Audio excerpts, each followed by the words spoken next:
New mechanic alert! Cases. This new type of enchantment may look like a saga at first glance, my dear Watson, but they play very differently. There are 3 parts to a case. The top is always active. The middle is the criteria to solve the case. It checks at the beginning of each of your end steps. The bottom is the reward for solving the case. It is simultaneously active with the top when solved. Let's get into the weeds on how these do and do not work. Do you need to solve the case every turn to get the bottom effect? Nope. Once it's solved until it leaves play. Even if it changes ownership, it remains solved. Can you respond to a case being solved? Elementary. Well, the ability goes on the stack like any other, and you can respond before it is resolved. Now, get out there, Gumshoe, and solve a few cases. Disguise. It's Morph disguising time. This upgraded version of Morph allows you to play your disguise creatures face down as 3 mana, 2/2 ward 2 creatures. Anytime you have priority, you can pay the disguise cost and surprise, flip over that creature. This ability does not go on the stack and resolves immediately. Casting a creature with disguise is an option, and you can always cast it face up instead. Face down creatures are 0 mana value creatures,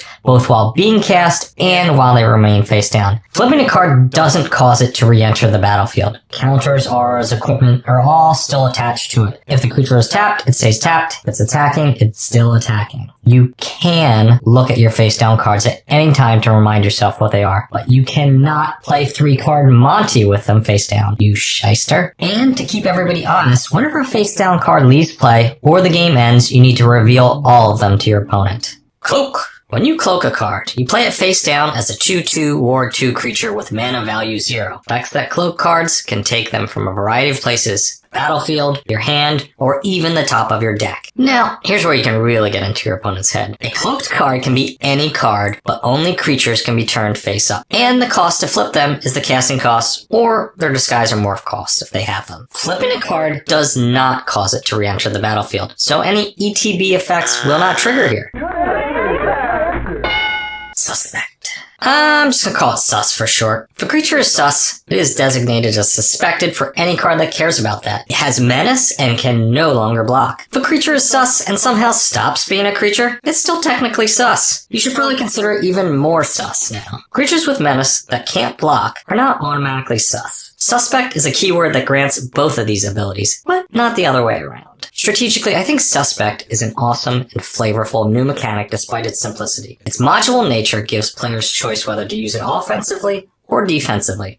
Its designation as a keyword also opens a lot of design space for interesting interactions. For example, Agris Kos can counterplay your opponent's aggression or aid yours by either making it harder via menace or just impossible for them to block. There's lots of options here. Now I'm going to suspect Waka Waka. This mechanic will not be format defining and limited, but will be key to certain aggressive archetypes' success.